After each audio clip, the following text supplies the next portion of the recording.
although it's called Greek Orthodox, but I don't speak Greek. It's actually in Arabic we call it Roman Orthodox, because we used to be part of the Roman Empire when it became Christian in the year 313. Then historians call it the Byzantine Empire, but we call it the Roman Empire, because being Christian did not change the identity of this empire, but historians, because it moved to the east. So my parents were educated. My mom was an English teacher, my dad a social worker and a lawyer, and he didn't believe much, but he was talking about, you know, God and the existence of God, and always had doubt in our mind, as you know, you have your parents are the, you know, the ones that you take as a model in your life, and their words, as when you're young, you take their words as a trustworthy. I'm sure they are, but in religion they're not.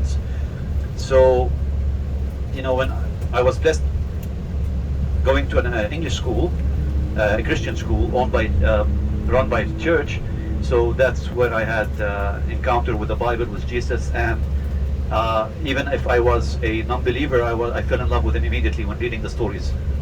You know, I always make fun when I was a kid, always reading the Bible all over again, the story of his crucifixion. You know, as a kid I would think, okay, maybe this time he will run away, he will not be arrested, and he would not be crucified.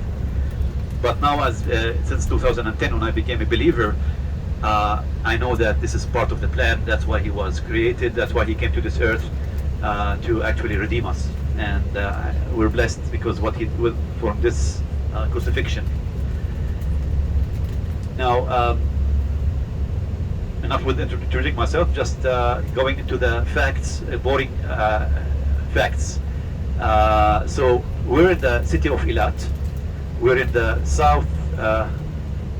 Oh, okay. I forgot to introduce our beloved Samir, our driver. Sorry, Samir. So Samir,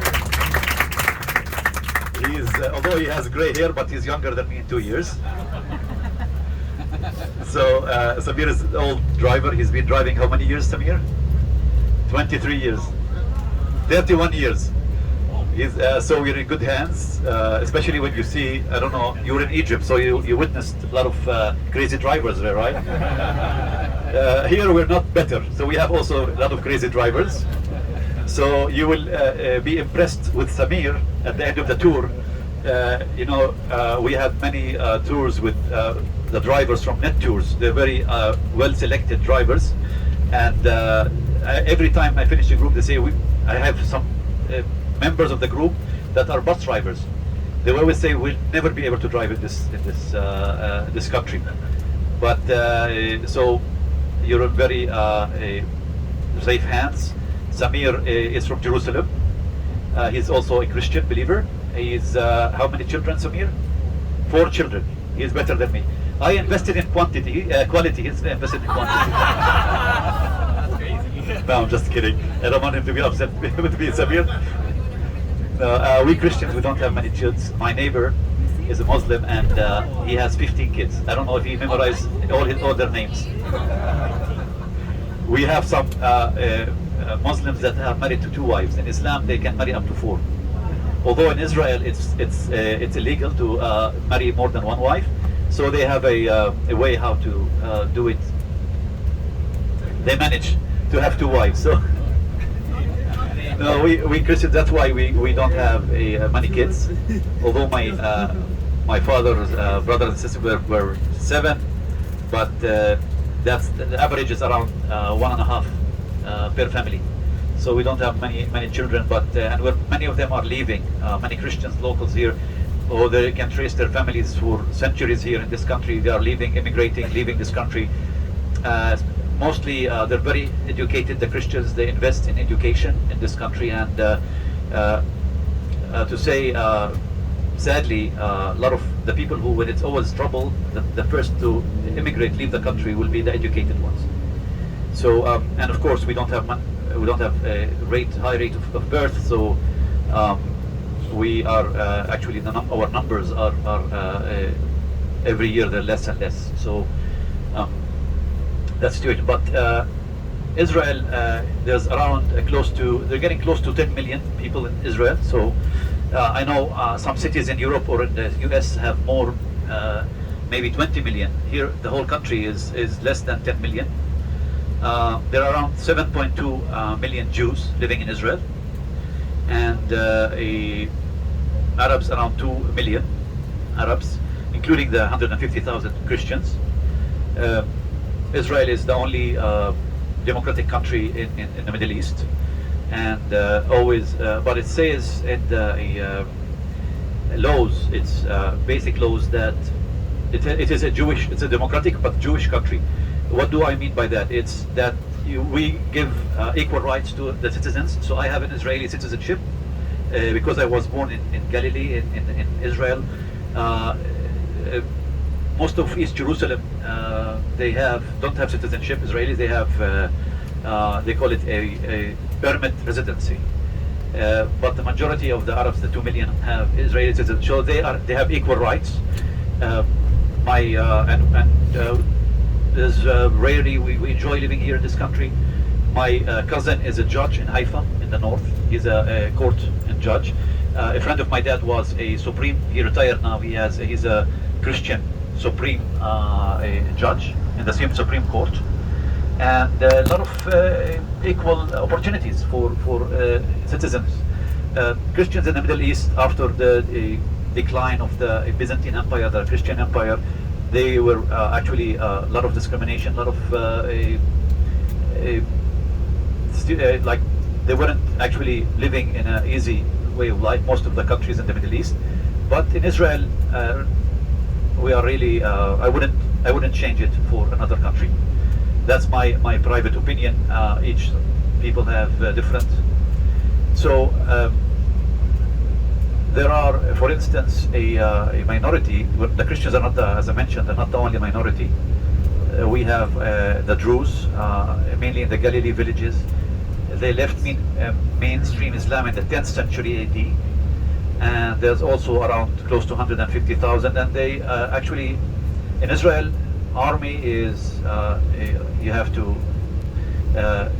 when you're 18, you have to join the army. You have to be recruited to the army, women and men. But Christians and Muslims are exempt. The Druze, they signed only their men. They joined the army.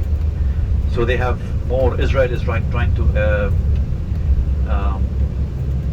pressure, not to pressure in a violent way, but trying to